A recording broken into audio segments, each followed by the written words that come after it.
की सबसे बड़ी निजी कंपनी रिलायंस इंडस्ट्रीज ने भारत में लिथियम आयन बैटरी सेल बनाने की अपनी योजना को फिलहाल रोक दिया है।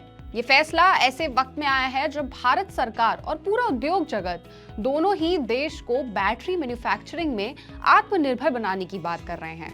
अब सवाल ये है कि आखिर रिलायंस जैसा बड़ा corporate house battery cell manufacturing से पीछे क्यों हट गया और इस फैसले के पीछे चीन की टेक्नोलॉजी और उसकी ग्लोबल पॉलिसीज की क्या भूमिका है। नमस्कार, मैं हूं सलोनी त्यागी और आप देख रहे हैं मनी 9। रिलायंस इंडस्ट्रीज ने अपने ग्रीन एनर्जी रोडमैप के तहत भारत में lithium ion battery cell manufacturing शुरू करने की योजना बनाई थी। ये वही बैटरी सेल है जो इलेक्ट्रिक गाड़ियों, ग्रिड लेवल एनर्जी स्टोरेज और रिन्यूएबल एनर्जी प्रोजेक्ट्स की रीढ़ मानी जाती है।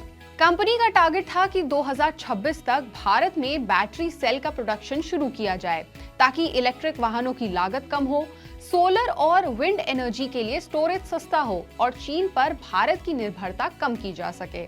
देखिए, बैटरी सेल बनाना सिर्फ फैक्ट्री लगाने का काम नहीं है। इसके लिए एडवांस टेक्नोलॉजी, केमिकल प्रोसेस और सालों का एक्सपीरियंस चाहिए और भारत में अभी ये तकनीक बड़े पैमाने पर विकसित नहीं हुई है।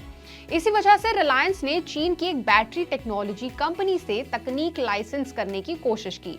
ये कंपनी थी शामिन लिथियम एनर्जी स्टोरेज टेक्नोलॉजी, जो कि बैटरी स्टोरेज टेक्नोलॉजी में चीन की बड़ी कंपनियों में गिनी जाती है।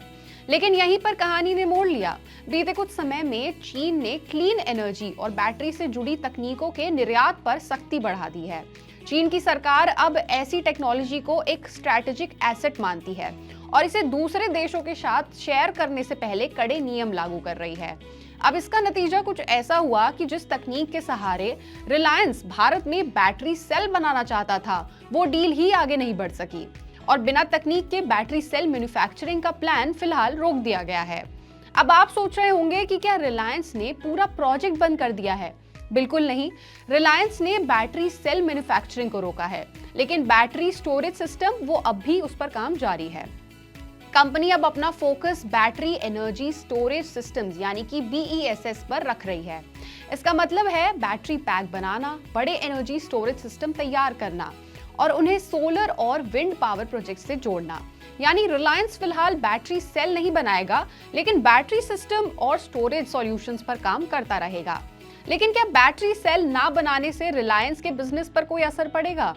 देखिए, इसका कोई तुरंत तो कोई बड़ा वित्तीय झटका नहीं लगेगा रिलायंस को, क्योंकि रिलायंस की आमदनी का एक बड़ा हिस्सा अभी भी तेल रिफाइनिंग, पेट्रोकेमिकल्स और टेलीकॉम बिजनेस से ही आता है।